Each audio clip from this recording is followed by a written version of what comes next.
Знаеш ли, че можеш да получиш Canva Pro, ако си учител в средно и основно училище? Наистина, това е най-изключителна възможност, която, ако искате, може да кандидатствате и ако ви одобрят, ще имате напълно пълния достъп до Canva с всичките неща, които може да се правят там. А особено за хората, които са учители, има изключително много темплейти, материали, които те могат да правят в Canva и това ще улесни техния работен процес.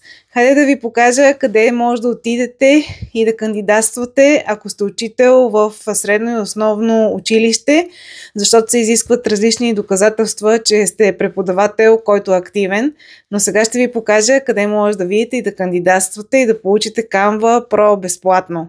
Пишете Canva Education и трябва да влезнете ето в тази страница, в която ето тук ще може да верифицирате това, че сте учител. Ето, когато натиснете бутончето, ще може да верифицирате това, че сте учител. Когато го натисна, сега ще видите, ще се отвори страница, която ни показва.